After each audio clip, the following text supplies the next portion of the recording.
Bom, vamos lá. Então, pegando ainda sobre a aula de ontem, né, que a gente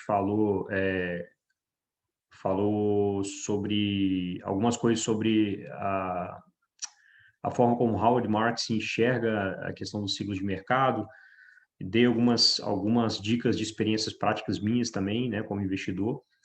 E aí hoje a gente vai continuar, eu vou dar algumas pinceladas, né, nos aprendizados que eu tive com o Ken Fisher, né, que é um investidor também que tem uma visão macro bem legal.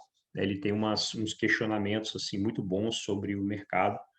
Eu achei interessante passar para vocês, que tem a ver com algumas coisas tem exatamente a ver com o ciclo de mercado, outras coisas são um pouco mais direcionadas a comportamento do investidor, que no final das contas está relacionado com o ciclo de mercado também, porque se você não souber, por exemplo, evitar vieses comportamentais, por exemplo, você não consegue aproveitar os ciclos de mercado de maneira como deveria, né? Essa é a verdade. Então, assim, a questão do comportamental é a chave para muita coisa no mercado acionário, né? Aí o Paulo perguntou bem assim, ó, Roberto, os ciclos da bolsa não acompanham o mercado. Que eu não entendi muito bem qual é a colocação dele aqui, mas eu acredito que ele tenha falado o seguinte, ó, os ciclos da bolsa nem sempre acompanham a questão macroeconômica, que foi uma coisa que eu citei ontem, né? Às vezes você tem uma desconexão. Então, às vezes você tem um ano lá que você teve um... Esse ano está sendo assim, né? Você está tendo um PIB negativo na maioria dos países, né? Então, macroeconomicamente falando, a maioria das empresas perdeu receita e lucro. Houve um decréscimo no lucro das empresas de 27%, como eu mostrei no gráfico para vocês ontem. Mas mesmo assim, a bolsa, né, vai fechar o ano mais alta do que fechou, né, o ano passado, né, no final do ano passado, ou seja, a gente fechou com um ano positivo, né, mesmo com o coronavírus e tudo. Aí ele questiona o seguinte, ó, será que temos um gap muito grande de alta na bolsa e que em breve teremos uma correção, visto que a economia não se recuperou tanto assim? Então, o problema é o seguinte, Paulo, não sei se você está aqui me escutando nesse momento, mas o mercado, ele antecipa tudo, né? Ligaram o microfone. Peraí, pessoal. Aí, deu.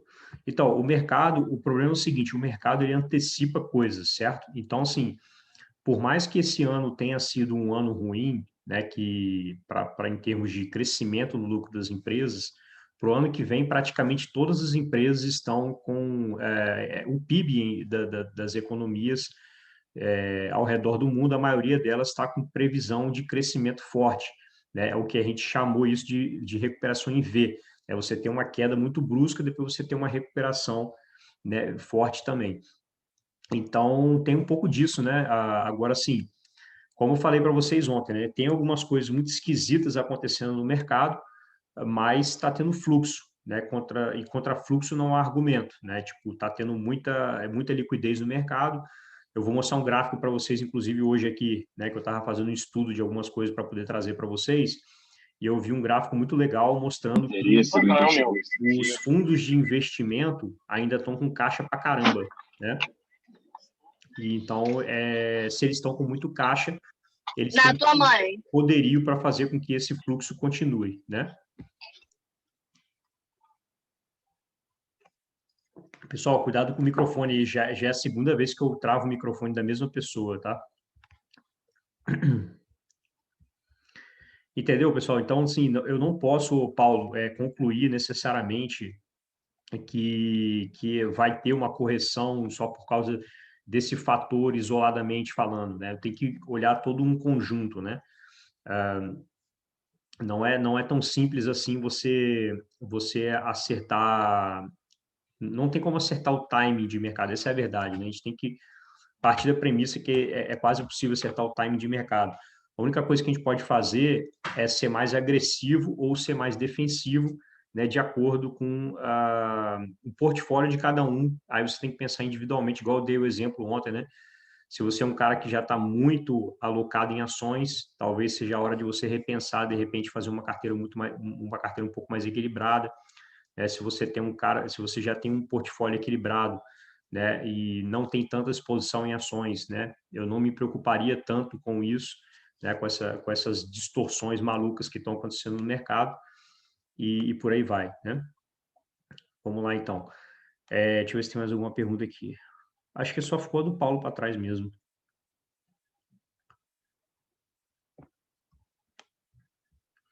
O Eduardo perguntou ontem também, Roberto, o VIX Index pode ajudar nessa análise de ciclos? Não, eu acho que não, cara. Eu acho que é uma informação meio inútil, porque o VIX ele é um indicador, digamos que ele é um indicador atrasado, né? Ele não consegue avisar nada com antecedência. Então, tipo, no momento que ocorre o pânico e que está todo mundo medroso, o VIX, explode, entendeu? Então, ele é um indicador que ele mostra para você que as pessoas estão amedrontadas depois que alguma merda já aconteceu, né? Então, eu não e também aquilo ali é uma questão de sentimento, né? Aquilo ali é uma coisa que tenta medir o sentimental do investidor, do público em geral. E nem sempre a massa está correta, né? Nos seus... Lembra que eu mostrei para vocês esse livro aqui do Ken Fisher? Ele é perfeito para você fazer esses questionamentos, né? A respeito dessa coisa o que é o senso comum. O senso comum está certo, está errado, né? Na maioria das vezes, o senso comum está errado. Então, eu mostrei até para vocês uma vez lá no Instagram que houve um período na Bolsa Americana em que isso foi até tirado do próprio livro do Ken Fisher. Houve um período na Bolsa Americana que a Bolsa tinha vários anos consecutivos de alta, né? E todo mundo era consenso, né? Você lia jornais e tudo mais, e era consenso entre os analistas e investidores de que o mercado estava muito caro, estava muito bem precificado, né? E aí, então, o que aconteceu? Teve ainda mais 2 anos consecutivos depois daquilo, ainda teve mais 2 anos de alta expressiva, né? Mesmo naquele ano que as pessoas já acreditavam que estava muito bem precificado. E aí só depois que teve uma correção, e essa correção nem foi lá assim tão, uma correção tão brusca assim, que fizesse voltar a patamares anteriores, entendeu? Então, assim, o mais importante é vocês saberem que no longo prazo, né, a bolsa passa muito mais tempo subindo, né, do que caindo, tá? Então, assim, sempre que você está querendo, pensa sempre o seguinte, sempre que você está querendo apostar contra o mercado, significa que você está indo contra as estatísticas, né? Porque as estatísticas mostram que a bolsa passa muito mais tempo subindo do que caindo, tá? É mais ou menos essa a ideia.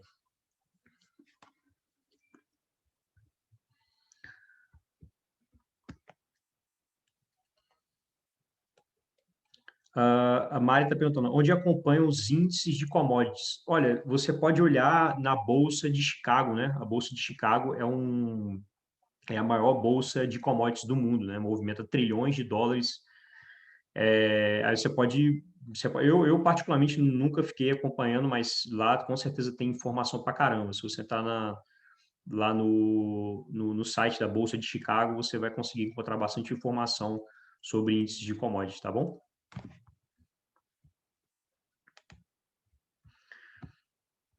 É isso, galera. Então vamos tocar o barco aqui.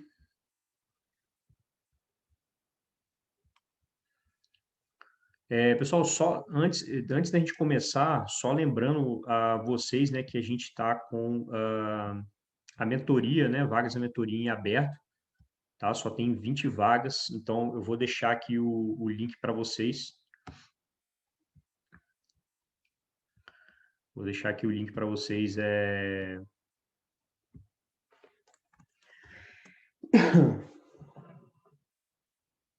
Na verdade, o link está no próprio slide, né? Acho que nem tem necessidade, vou colocar aqui no próprio slide tem um link.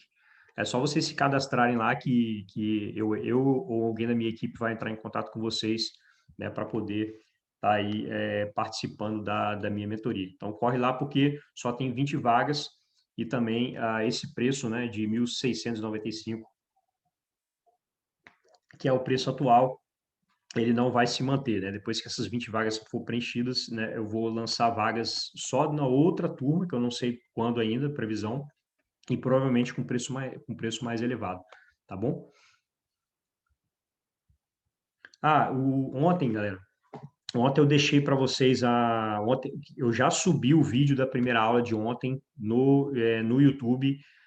Assim que acabar essa aula aqui, eu vou subir essa aula também para o YouTube, e aí eu passo o link para vocês lá pelos grupos, tá bom? Pelos grupos do WhatsApp. E aí lembra do seguinte, os slides eu estou deixando, eu subi os slides das apresentações para o Google Drive, aí eu estou deixando o link nos comentários do vídeo do YouTube, tá bom? Então vocês clicam no link, começam a assistir o vídeo lá, e aí vocês vão perceber que lá nos comentários do YouTube, né, eu deixei o link do Google Drive, tá bom? Para vocês acessarem essa apresentação PowerPoint aqui, tá?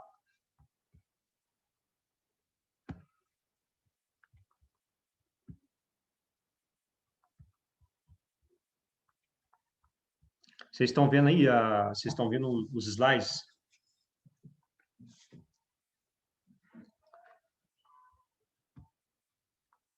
Tá vendo? Beleza.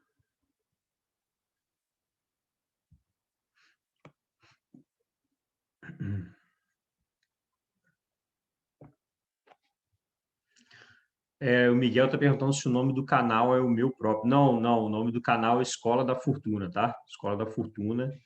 Procura lá no Instagram. Lá no Instagram, você vai lá na minha bio, tem todos os links, né, das redes sociais que eu produzo conteúdo. YouTube, podcast, enfim, tem tudo lá, tá bom? Fica mais fácil você achar as coisas pelo Instagram.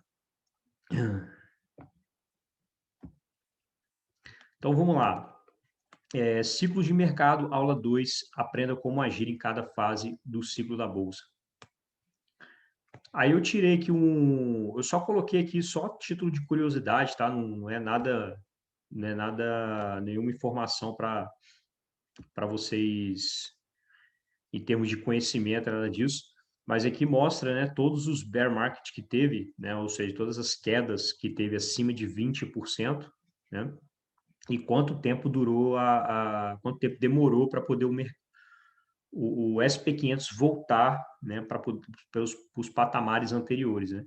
Então, essa recuperação agora do Covid, por exemplo, se eu não me engano, acho que foi a recuperação mais rápida da história, né? Foi a recuperação mais rápida da história. Foi muito pela intensidade da queda, né? Ela poderia ter demorado bem mais se você for comparar com padrões passados que aconteceram, né? Aí vem de novo aquele negócio, né? Padrões passados se repetem no futuro? Muito provavelmente não, né? Pode até ajudar você, pode até ajudar você a entender melhor o contexto das coisas, mas você nunca pode usar padrões, coisas que aconteceram no passado para projetar padrões futuros, tá? Aí aqui tem, por exemplo, em 73, ó, teve uma queda de 48%, né? E demorou 69 meses. Caramba, demorou pra caramba, imagina isso, 69 meses para poder voltar aos patamares anteriores. Né? Para você ver como é que. Imagina a cabeça de um investidor, como é que fica, né? Cara, são 5 anos, é mais de 5 anos, né? São mais de 5 anos, praticamente 6 anos, né? Para poder voltar ao patamar. Imagina você, investidor da bolsa, o psicológico que você tem que ter se essa queda do coronavírus, por exemplo, demorasse 5 anos, né, para poder voltar ao patamar anterior. Muita gente teria desistido no meio do caminho, mas muita gente. Ia sair muita gente fora da bolsa, porque teria desistido, porque ia achar que é o fim do mundo que mercado acionário é uma porcaria e que não vai render nada, que não está rendendo nada e tal, e por aí vai, né? N justificativos que as pessoas iam achar para poder acabar saindo fora da bolsa, né?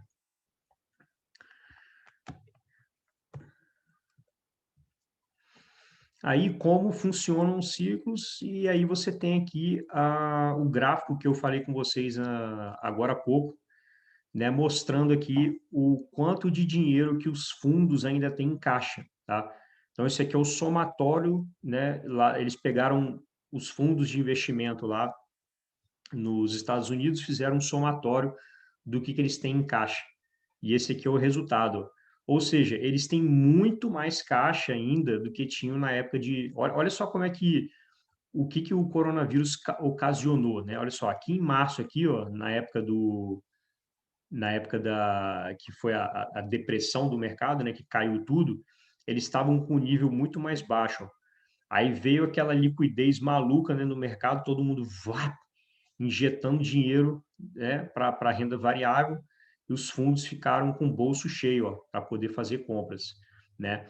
E aí eles foram fazendo compras, fazendo compras, fazendo compras, até que chegou nesse patamar aqui atual, que atualizado pelo dia 16 de dezembro, ou seja, 16 de dezembro, né? Foi agora, poucos dias atrás. Eles ainda tinham 2,81 trilhões de dólares em caixa. Meu amigo, dá para fazer um estrago legal no mercado com isso aí, hein? Então, galera, mais uma vez, contra fluxo não há argumento, tá? Se esses fundos de investimento decidirem que eles querem continuar comprando ações, esses valuations vão ficar cada vez mais absurdos. O que você acha que está maluco hoje vai ficar mais maluco ainda, porque os caras estão com muita bala na agulha. É sempre a questão da oferta e demanda, galera, sempre, sempre a oferta e demanda, né? Vai chegar um determinado momento que esse movimento de IPOs forte vai continuar, IPO, IPO, IPO, IPO.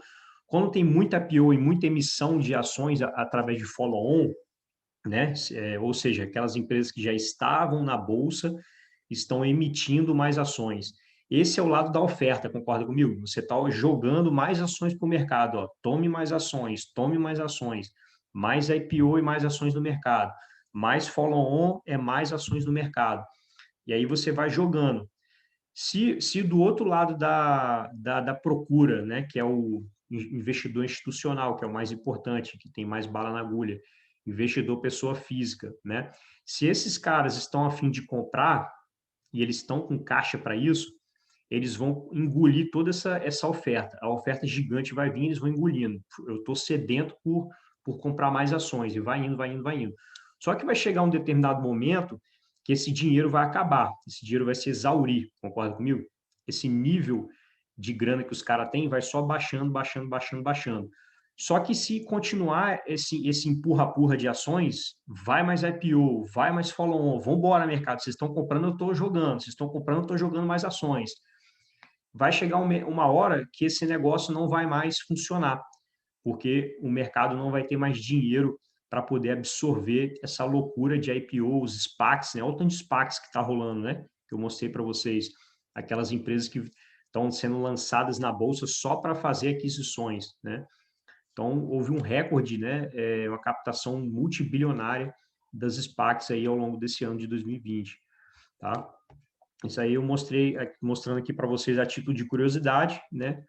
É uma informação, na verdade, importantíssima para mostrar para vocês que é muito provável que o mercado possa continuar, né, nessa tendência de alta por causa os caras estão com grana, né? Estão com grana sobrando.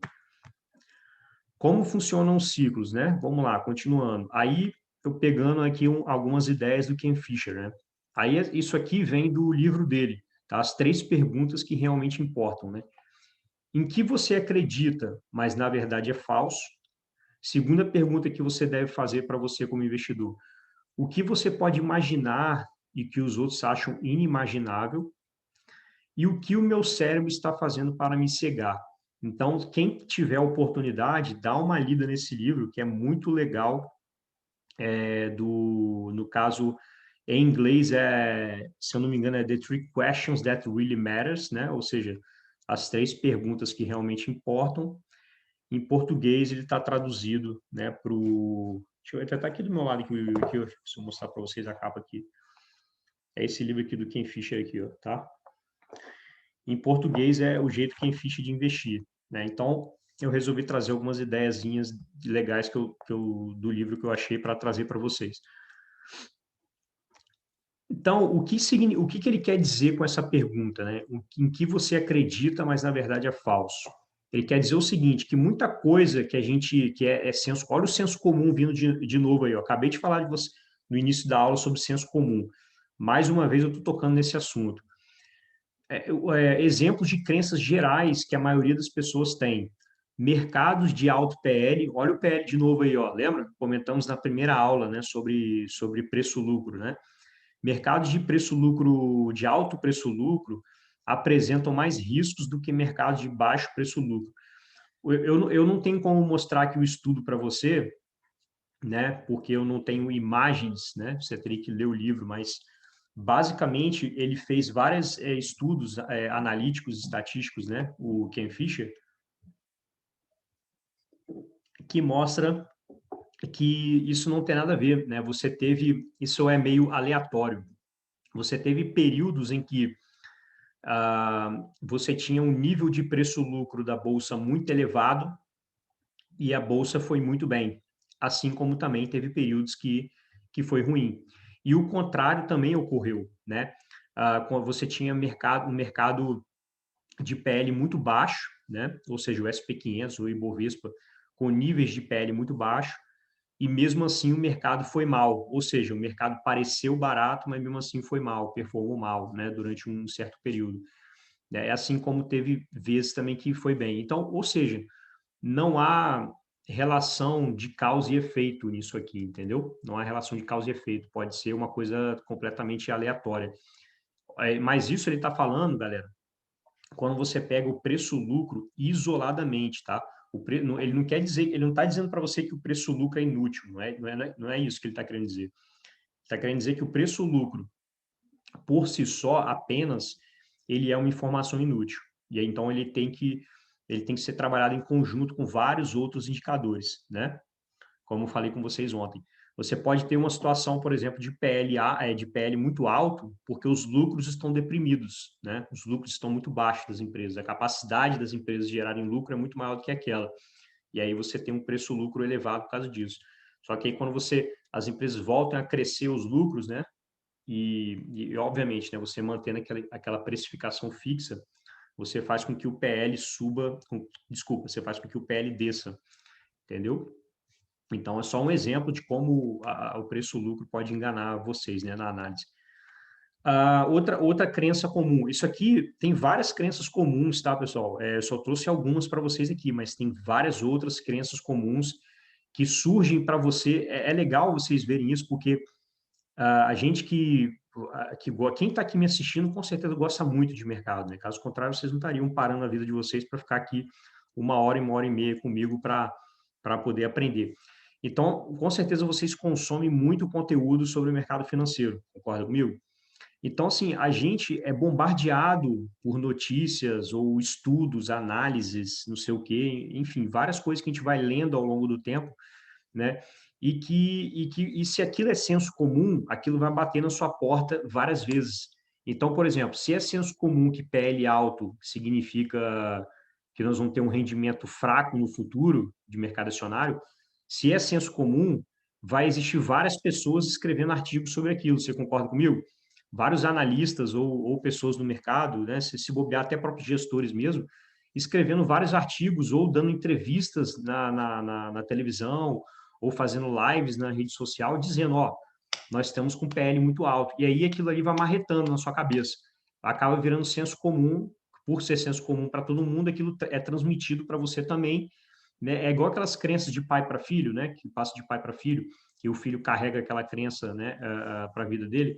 É mais ou menos essa ideia. Então, como é senso comum, aquilo é transmitido para você e aquele senso comum ele se perpetua ao longo do tempo, né? De que PL alto, bolsa com PL alto vai necessariamente ter, né, vai te trazer um rendimento ruim na bolsa de valores, tá bom? Então, outra crença, né? Déficits públicos elevados, né, são ruins para a bolsa. Outra coisa que o Ken Fisher foi lá, fez vários estudos e percebeu que não é nada disso, não tem nada a ver. Ele falou vários períodos que o déficit público americano estava muito elevado e mesmo assim a bolsa foi muito bem. Então também não tem nada a ver uma coisa com a outra, né? E aí vem a questão, tudo isso, né, traz aquela questão da a correlação mitológica. O que significa isso, correlação mitológica? Uma forte associação entre variáveis pode simplesmente ser fruto do acaso ou mera coincidência. Eu posso pegar duas variáveis que não têm nada a ver uma coisa com a outra, tipo assim, quantos dias choveu no ano com o número de nascimento de, sei lá, nascimento de borboletas. Olha, uma parada me parece que não tem nada a ver com uma coisa com a outra, né? Nascimento de borboletas com períodos de chuva. E aí eu pego a análise estatística do nascimento de borboletas ao longo do tempo e o dias que choveu. E aí eu pego e faço um gráfico de correlação daquilo, né, estatisticamente falando. Aí, coincidentemente, por pura coincidência, pode ser que a estatística ela me mostre que tem a correlação, que a correlação existe. Mas, na verdade, a gente sabe que aquilo não tem cabimento nenhum, né? Então, é muito perigoso isso, tem que tomar esse tipo de cuidado, né? Por mais que os dados estatísticos mostrem uma coisa para você, isso, isso na verdade, a relação causa e efeito entre elas não faz o menor sentido e é uma mera coincidência, tá bom? Aí eu peguei até um exemplo da inversão na curva de juros, né? Se você for parar para pensar, o tanto de gráfico que apareceu no ano passado, né? Eu não sei se vocês depararam com isso, mas eu reparei com várias análises, tanto no Brasil quanto no exterior, né, dizendo, não, o mercado agora vai começar a corrigir porque a gente teve uma inversão na taxa de juros. E os estudos passados, né, com base na história passada, isso mostra que a inversão, quando há a inversão na taxa de juros, você tem logo em seguida uma correção no mercado, né? Isso é mentira, por quê?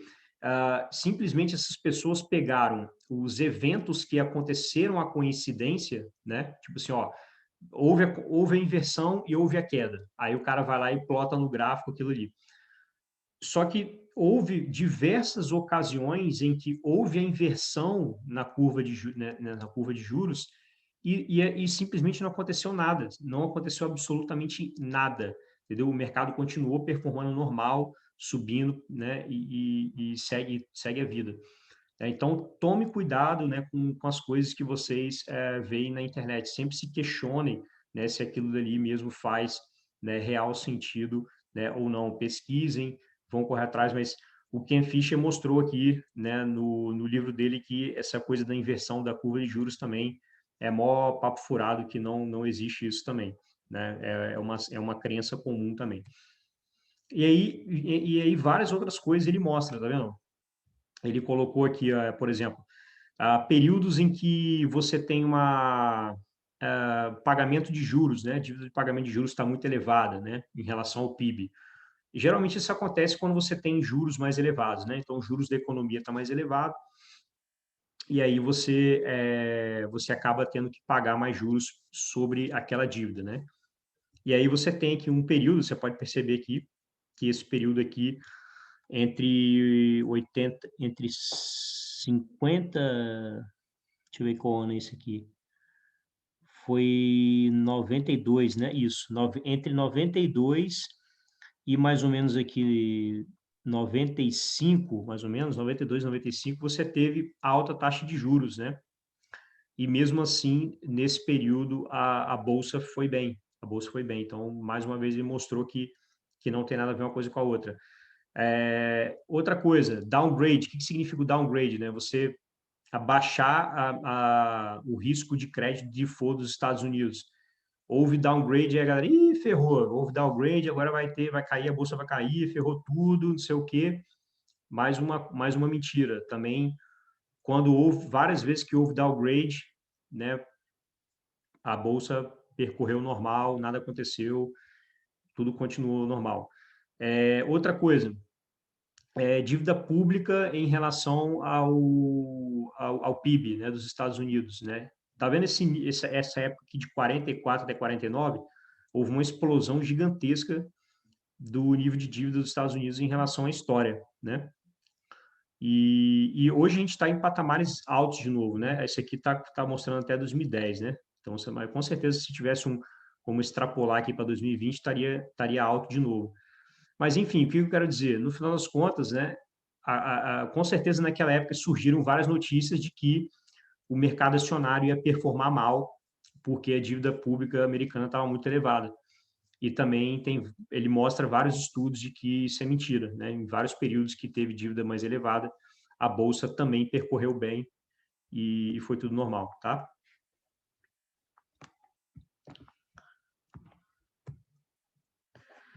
Aí vamos para a segunda pergunta. Então, acabou a primeira pergunta, a gente já viu, né? Que é em que você acredita, mas na verdade é falso. Acabamos de ter raciocinar em cima dessa pergunta. E aí depois vem a segunda pergunta que ele faz, né? O que você pode imaginar e que os outros acham inimaginável.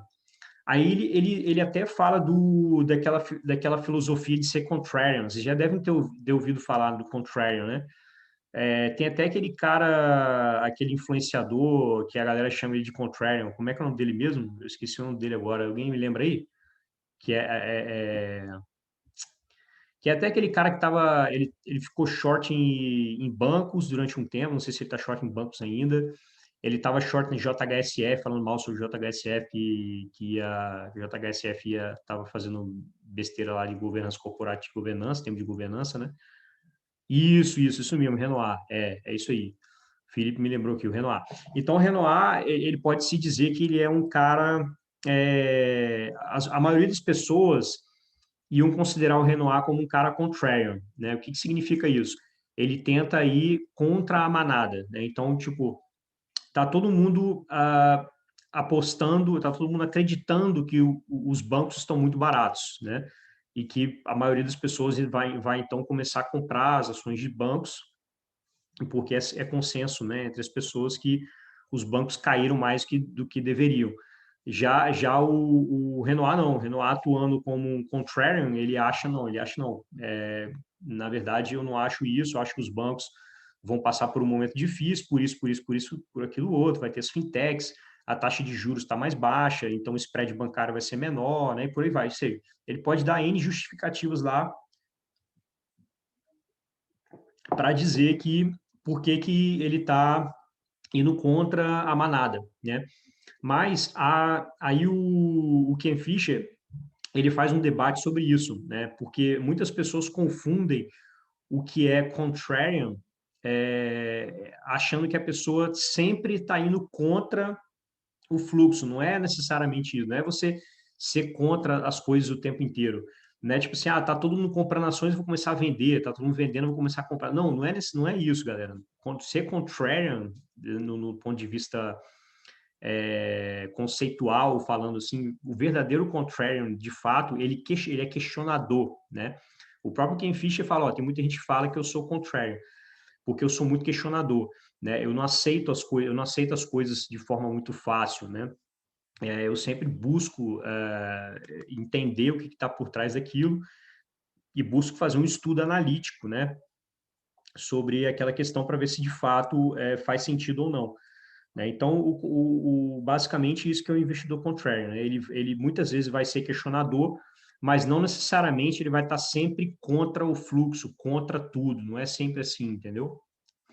Ele pode, tem horas que ele vai estar a favor do senso comum, tem horas que ele vai estar contra, né, o senso comum. Então aí você tem a questão da imprensa, né? Aí você tem atuantes, né, no mercado acionário que atrapalham, digamos, mais atrapalham do que ajudam, vamos ser sinceros, né? Mais atrapalham do que ajudam o dia a dia do investidor, né? Você tem imprensa, né? Aí mesma coisa que eu falei ontem com vocês, que a gente foca muito em questão de ficar lendo notícias e tal, e na grande maioria das vezes essas notícias que a gente recebe no dia a dia, né, já é senso comum e do ponto de vista de decisão de investimento, a maioria delas é inútil, entendeu? Não agrega em nada. Modismos, né? Modismo nada mais é do que você seguir a massa, né? Por exemplo, se eu começar a decidir agora que, pô, eu só vou agora comprar empresas ESG, né? Que está na moda, empresas ESG. Não, agora só invisto em empresas ESG.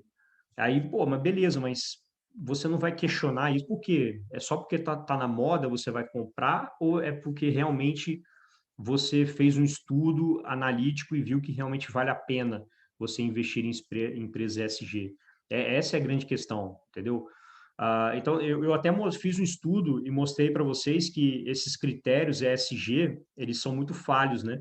Porque você tem as empresas que fazem a análise, e essa análise, ela ainda contém muita subjetividade, além disso, você tem, digamos, métricas para você medir o ESG de forma diferente. Então, entre as instituições que fazem a medição do ESG de uma empresa, né, vai existir instituições que para a mesma empresa, eu mostrei isso para vocês lá no gráfico, lá no Instagram, para a mesma empresa, Facebook, por exemplo, vai ter uma instituição que vai colocar nível altíssimo de ESG, né? E para outras instituições, eles vão colocar que o Facebook tem um nível muito baixo de ESG. Então, você tem uma discrepância muito grande de opiniões entre as instituições, né, que são uma espécie de certificadoras ESG, né, das empresas, tá? Então, ainda é uma coisa que tem que evoluir muito, né, essa coisa do ESG, tá bom? Profissionais de investimento, né? Mesma coisa, a gente sabe, né, que também é complicado você. Aí ele pega e questiona, né? Ele fala assim, pô, profissionais de investimento, né? Todos eles, no final das contas, pensam de forma parecida, passaram fizeram os mesmos cursos acadêmicos, por exemplo, né? Fizeram economia, foram formados em Harvard, enfim, nas melhores universidades americanas, que têm o currículo tudo muito parecido, então eles pensam de maneiras iguais. É como se você estivesse criando máquinas robotizadas, né, que pensassem padrões e sempre da mesma forma para chegar a um raciocínio, se é uma coisa é X ou Y ou Z, entendeu? É mais ou menos isso. Então, mais uma vez, tudo isso vai se direcionando para o senso comum. Então, a imprensa direciona as pessoas para o senso comum, o modismo direciona as pessoas para um senso comum, os profissionais de investimento direcionam, né, as pessoas para um senso comum, e os padrões, né? Os padrões também, as pessoas, aí ele fala, né, que as pessoas têm a mania de querer encontrar padrão em tudo. Nós, como seres humanos, nós temos a mania de querer encontrar padrão em tudo quanto é tipo de coisa.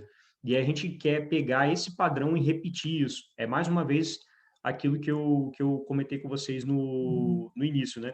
Você quer pegar padrões que aconteceram na história para poder projetar o futuro, né? E aí nessa que você faz isso, você acaba se dando mal, entendeu? É mais ou menos essa a ideia da pergunta número 2. E aí a pergunta número 3, que é o que meu cérebro está fazendo para me cegar, tem total a ver com a questão dos vieses comportamentais que a gente tem, né?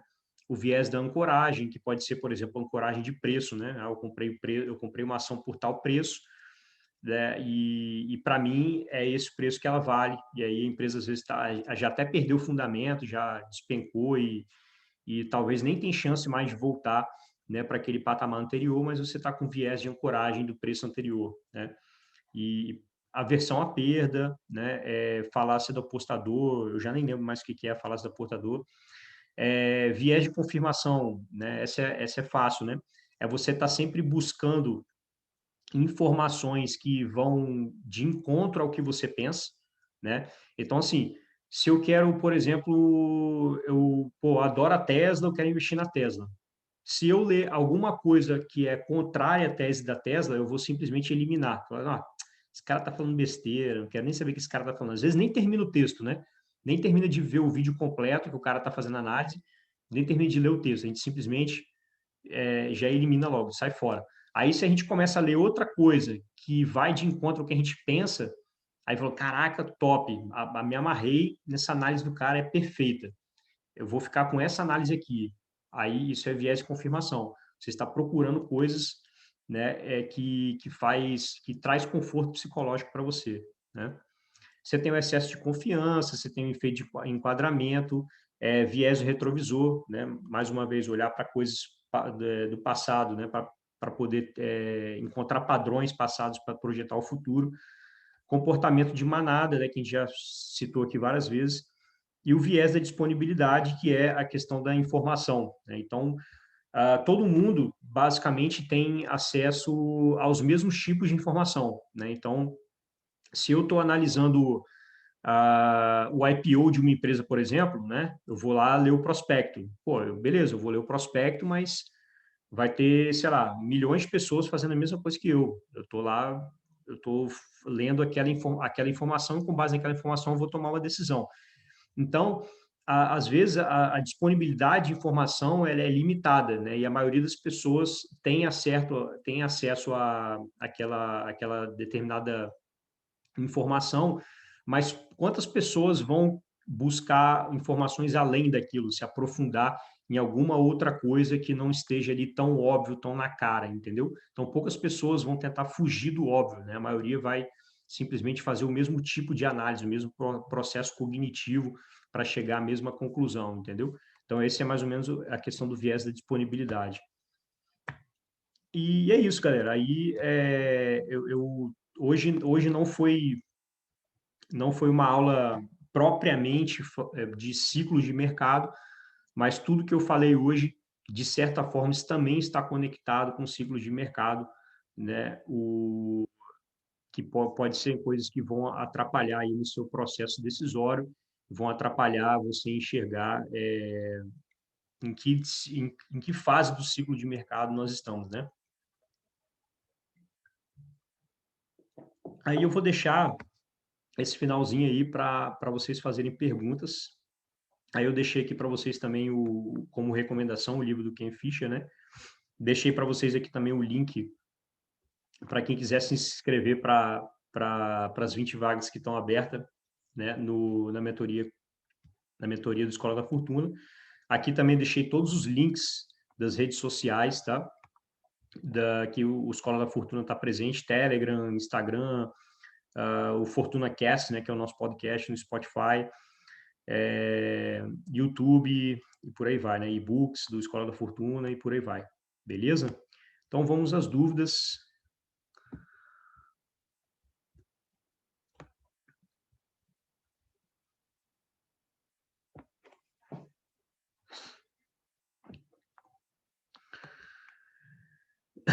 O Rodrigo está lembrando aqui que esse alto índice de endividamento, né, dos Estados Unidos naquele período da década de 40 foi no pós-guerra, né, pós-Segunda Guerra Mundial.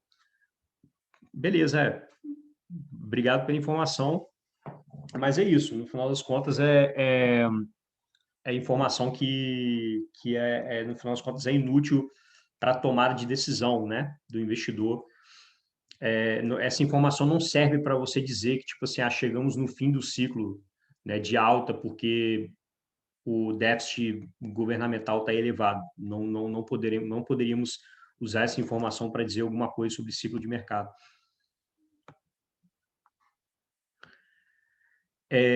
O Felipe perguntou, Roberto, as curvas de juros de longo prazo, né, versus curva de curto, não é padrão que vem sendo testado, e apesar do corona previu essa crise também.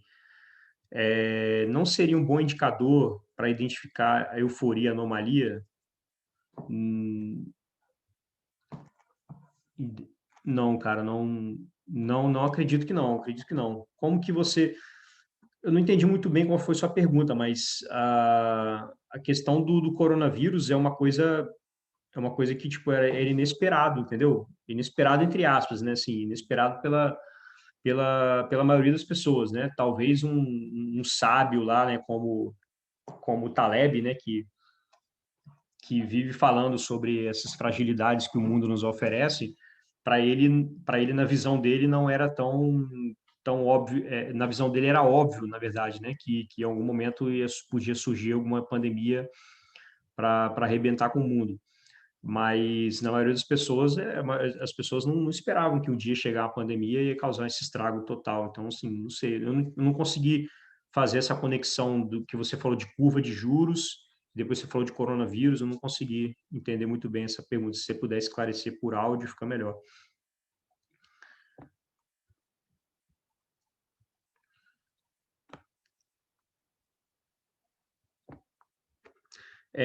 Outra aqui, peraí. Como é calculado o PL dos índices, por exemplo? Então, Robson, o PL do índice é o seguinte, cara, você pega todas as empresas, tá? Por exemplo, pega o SP500, né? O SP500, ele tem 500 empresas, né, obviamente, e cada empresa daquela individualmente tem um PL, certo? Então, a Apple vai ter um PL, a Microsoft vai ter um PL, o Facebook vai ter um PL, e aí você faz uma média ponderada, né? Por quê? Porque o valor de mercado daquelas empresas ali, ele vai, ele vai ser preponderante no peso do índice, né? Vão existir índices que vão ser pesos iguais, mas o SP500 não. O SP500 é ponderado pelo valor de mercado. Então, por exemplo, se eu pego ali as 10 maiores empresas, né, americanas, né, de tecnologia, se elas estiverem com um PL muito elevado, isso de certa forma vai influenciar um pouco no PL geral do SP500, né? Porque elas têm um peso muito grande ali, né, no SP500, entendeu? Então, é mais ou menos essa a ideia. É uma média ponderada dos PL das empresas, tá?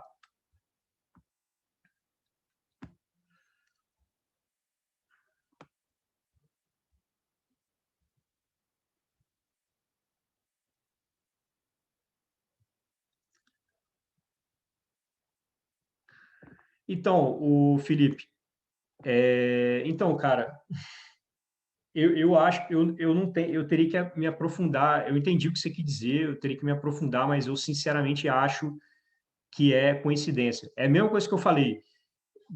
A curva, imagina quantas distorções ou quantas eles chamam de boca de jacaré, abre, fecha, não sei o quê, né? Tipo, você tem um spread muito grande entre a curva de médio e longo, depois você tem um encurtamento. Esse encurtamento, esse alongamento, ele acontece várias vezes, né, ao longo da história, né? Então, assim, na minha opinião, eu nunca investiguei a fundo para dizer, mas tem muito cara de ser coincidência, cara, muito cara de ser coincidência, entendeu? Assim como alguém vai dizer que a torção, né, a inversão na curva de juros, né? O que é inversão na curva de juros, para quem não sabe? É quando a taxa de curto prazo, né, ela fica mais elevada que a taxa de longo prazo, a taxa esperada, né? A taxa de juros de curto prazo esperada fica mais longa, que fica mais alta do que a de longo prazo. Isso se chama inversão. Porque o natural é a taxa de longo prazo ser mais elevada, né? A curva, ela é assim, né? É mais natural que a de longo prazo pague juros maior. Mas pode acontecer uma inversão de vez em quando, mas isso não tem relação absolutamente nenhuma com o mercado acionário, né? E na minha opinião, essa coisa que o Felipe está citando também é mais uma coisa, é muito provável que seja mais uma coisa que seja só coincidência. Tipo assim, já deve ter acontecido várias vezes em outras ocasiões que não aconteceu absolutamente nada, não influenciou em nada no mercado acionário, mas algumas vezes houve a coincidência. Aí eles pegam aquelas vezes que houve a coincidência e plotam um gráfico, criam um gráfico para aquilo dali, e aí você distribui isso nas redes sociais, fala, não, ó, isso aqui é o que determina as crises mundiais, né? A questão da diferença do spread de taxa de médio e longo prazo e por aí vai, entendeu? A Rodrigo está perguntando assim, com a dívida pública chegando a 100% no Brasil, esse cenário fiscal pode comprometer os investimentos e crescimento das empresas no Brasil? Como você analisa esse cenário no mercado brasileiro para 2021? Excelente pergunta, Rodrigo.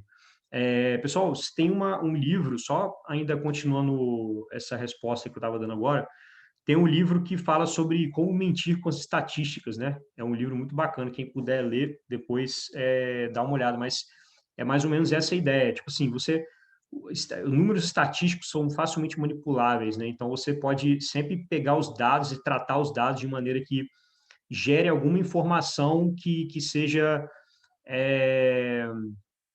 digamos, sei lá, que é o que você quer, o que você deseja, entendeu? O que você quer, tem intenção de manipular, alguma coisa assim. Então tem que tomar muito cuidado com essas coisas que vocês veem na internet, tá?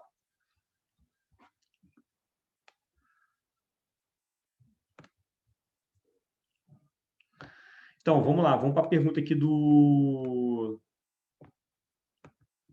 aqui primeiro do Rodrigo, né, que ele perguntou da questão da dívida pública. Então, a grande questão é o seguinte, tá? eu vejo uma diferença enorme entre Brasil e Estados Unidos, tá? Não quer dizer, isso aí a gente teria que enxergar, teria que fazer uma análise para um estudo do mercado brasileiro. Aqui, quando a gente leu o livro do Ken Fisher, ele mostrou que a dívida pública americana, quando está muito elevada, isso não significa que afeta o mercado americano.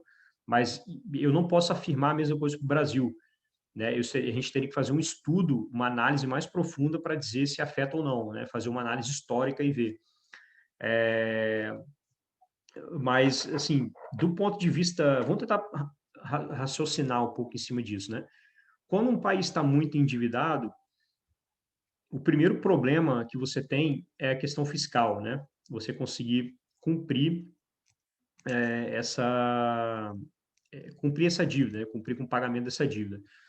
Então, uma coisa é os Estados Unidos estar muito endividado, né? Outra coisa é o Brasil estar muito endividado. Até a própria questão da taxa de juros influencia nisso, né? Beleza, os Estados Unidos está muito endividado, mas, pô, os juros é ridículo, né? Os juros é muito baixo. Então, o custo que ele tem com juros hoje é muito menor do que o custo que ele tinha muitos anos atrás, quando a taxa de juros era mais elevada, né? Então, digamos que esse autoendividamento não traz grandes problemas assim do ponto de vista de fluxo de caixa do governo, né? No Brasil, a gente está vivendo um momento interessante em termos de taxa de juros, né? Isso aí ajuda bastante também para o governo conseguir equilibrar as contas públicas, mas a gente não sabe até quando vai durar, né, essa taxa de juros aí mais baixa, né?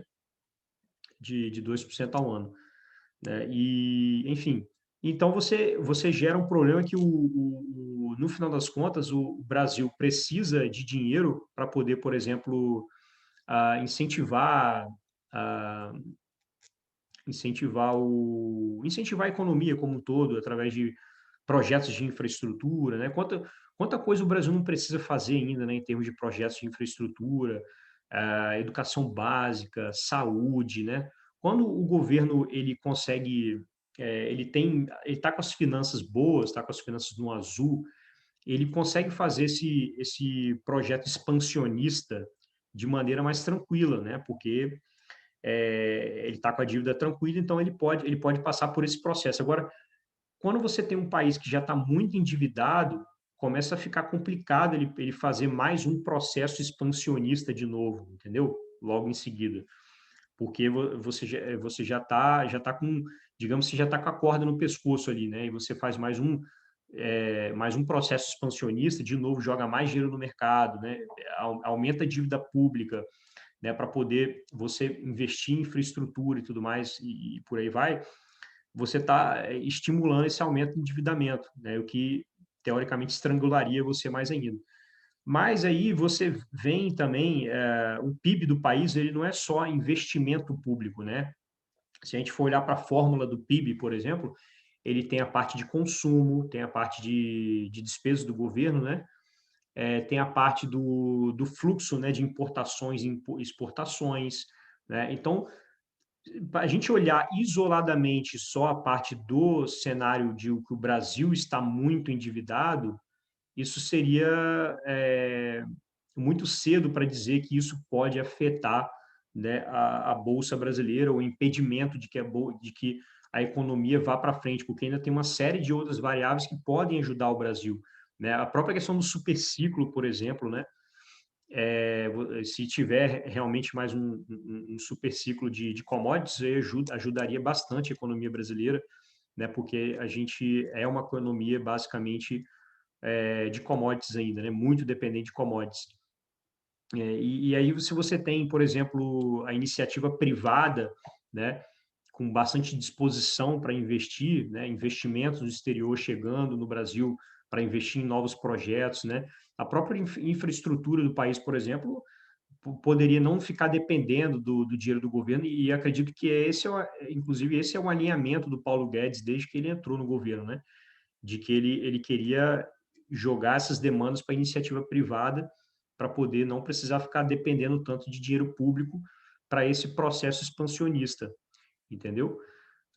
Então, assim, é preocupante, mas acho que dá para se outras circunstâncias estiverem favoráveis para o Brasil, né, dá para a gente passar por esse momento difícil aí, e acertar as contas públicas depois, tá bom? Essa é a minha opinião.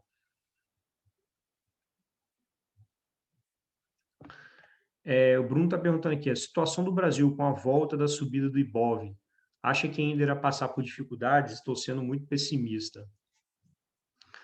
Olha, eu não estou tão pessimista assim com o Brasil, para ser sincero para você. Na verdade, eu não estou pessimista com o mundo em geral, não estou muito pessimista com o mundo. É, a questão é a questão, a única coisa que me preocupou muito mesmo a questão lá no mercado americano era esse nível de precificação, né, das aberrações que estão aparecendo lá no mercado acionário americano, mas isso não significa necessariamente, né, que a bolsa de valores vai cair, né? Igual eu falei com vocês, isso aí pode se perdurar por mais 2, 3 anos ou até mais, não sei, a gente nunca sabe, mas a questão da taxa de juros, né, pessoal? Isso aí é uma coisa que até o Ken Fisher também, ele num capítulo que ele discursa um pouco sobre isso, a questão do PLs altos, por exemplo, ontem a gente viu vários gráficos mostrando que múltiplos da Bolsa, né, vários múltiplos, não só preço-lucro, né, preço-vendas, né, e tantos outros que eu mostrei para vocês ontem, você viu que estava tudo muito elevado. Mas a gente está num período de taxa de juros muito baixo também, né? O que faz com que as pessoas continuem demandando por ações obviamente, que acaba ficando as empresas com valuation muito elevado, né? Porque a taxa de juros muito baixa, ela tem esse poder, né? Esse poder de elevar o valuation das empresas, né? Fica...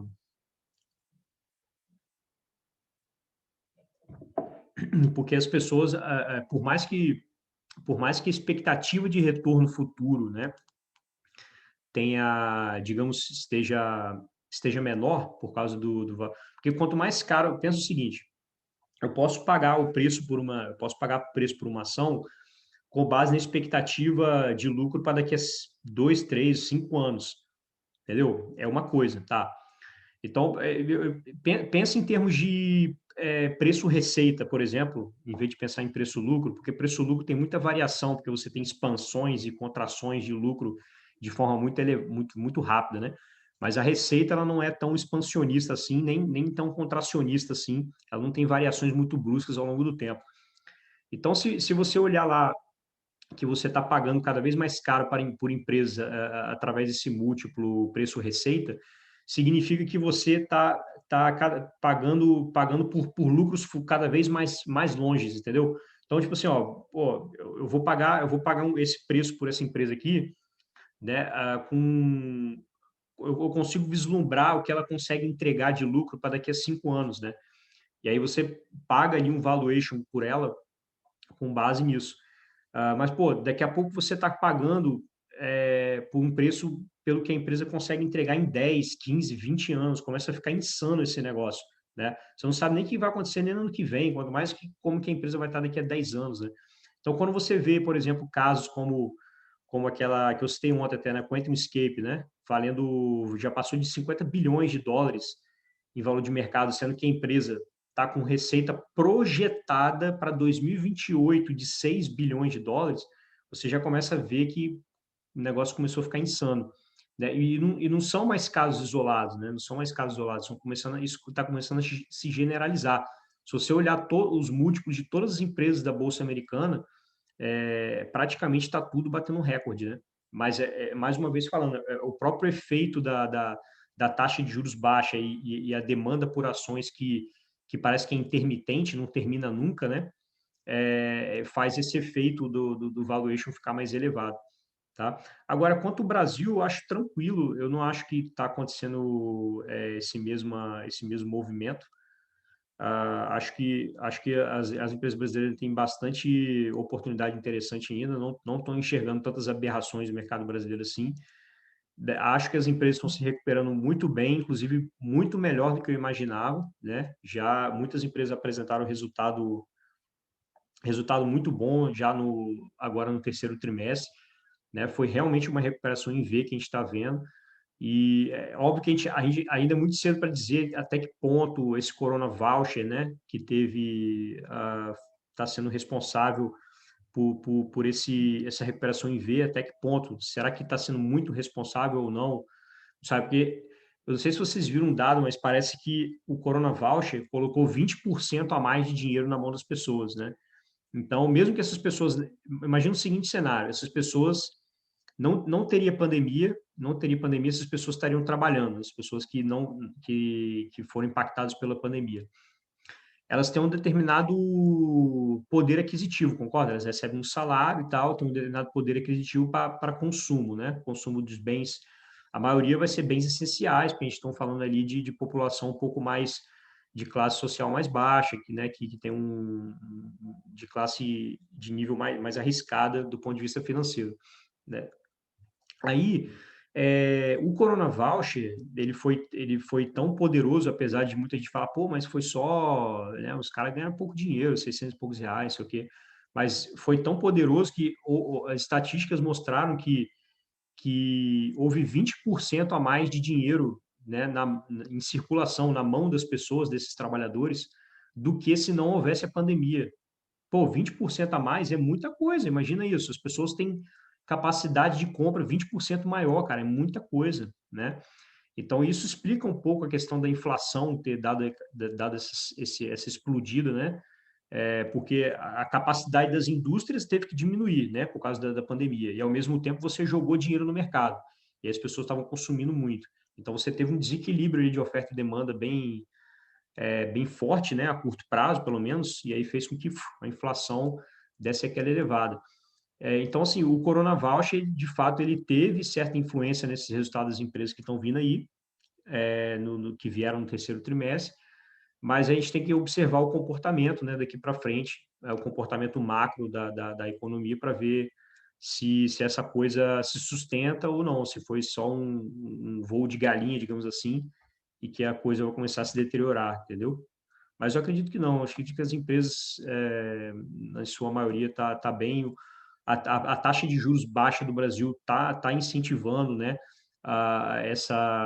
esse investimento em CAPEX, né? As empresas, em vez de ficar com dinheiro parado, né, tá com custo de capital muito baixo, então vão aproveitar, vão emitir dívida, vamos captar dinheiro, vamos investir no negócio para crescer, né, e por aí vai, tá?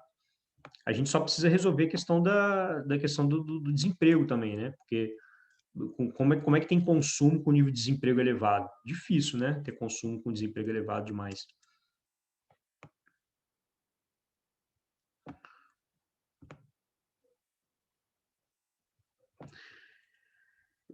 O Paulo está perguntando assim: você considera a correlação de baixo dólar e crescimento do Ibovespa ou vice-versa? Paulo, cara, eu nem, sinceramente, cara, eu nem cogitaria fazer qualquer tipo de análise em relação a dólar por causa disso aí. Porque o fluxo de dinheiro vindo do exterior para o Brasil para comprar ações é somente uma parte desse fluxo, entendeu? Você tem N variáveis que influenciam, né, nesse fluxo de compra e venda de dólar, né? Você tem até atuações do Banco Central, por exemplo, né, com swap cambial. Enfim, você tem muita coisa acontecendo ao mesmo tempo.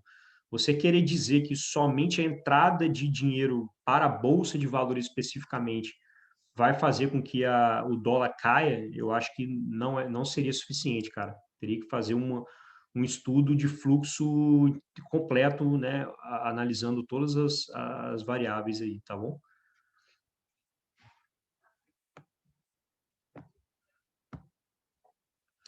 O Robson colocou, os mercados estão overvalued de fato, né? Ou seja, estão com precificação elevada. O negócio é saber o que está sustentando e até onde vai sustentar.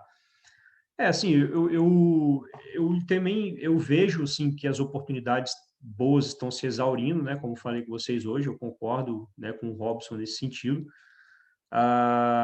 Mas não deixo de estar olhando as oportunidades, né? Não deixo de estar olhando as oportunidades do mercado. Estou lá fazendo meu dever de casa, né? Que tenho muito pouco investimento fora da bolsa, né? Estou fazendo o meu dever de casa de tentar descorrelacionar um pouco meus investimentos da bolsa, mas é aquilo que eu mostrei para vocês, cara, né? Mais uma vez falando, batendo na mesma tecla, contra fluxo não há argumento, né? Tem várias coisas mostrando aí, né, que esse mercado de alta pode continuar, né, fazendo com que os valuations fiquem ainda mais mais overvalue, né? Mais valorizados ainda. Né?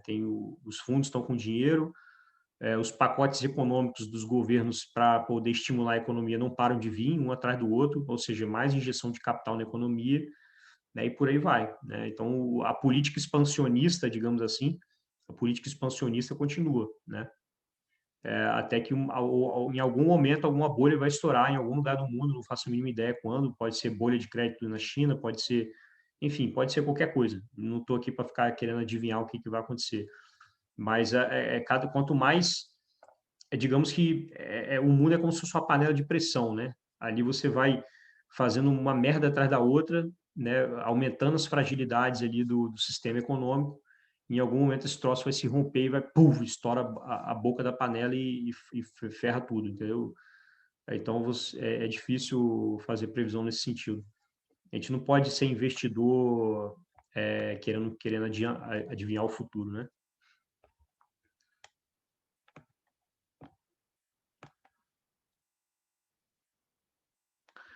É isso, galera. Eu já respondi tudo aqui. Vocês têm mais alguma dúvida aí? Acho que eu respondi tudo que estava aqui para trás.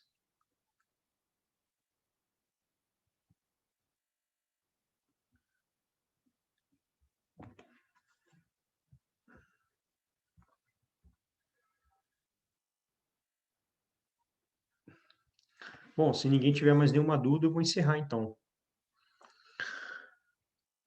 Ai, caraca.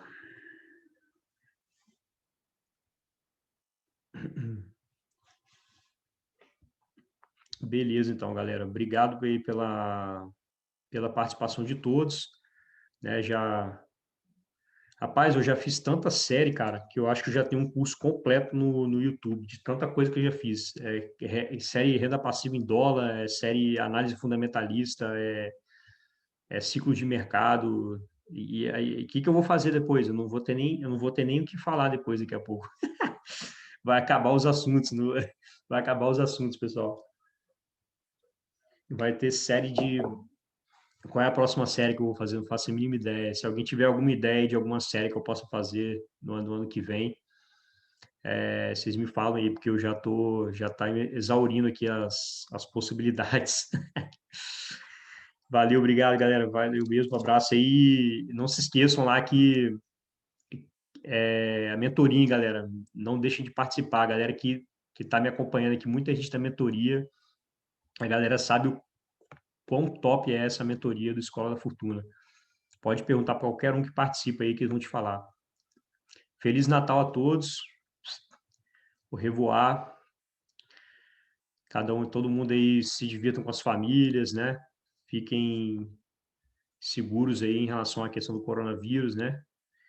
E feliz ano novo, feliz Natal, tudo de bom para todo mundo. O link da mentoria tá aqui, o Felipe, na apresentação, cara. Vou colocar aqui para vocês agora, aqui, ó. Deixa eu copiar aqui, colar aqui. Coloquei o link para você aí agora no chat, ó. Só você clicar aí. Aí você se inscreve lá, eu vou entrar em contato com você depois lá pelo WhatsApp, tá bom? Valeu, até mais.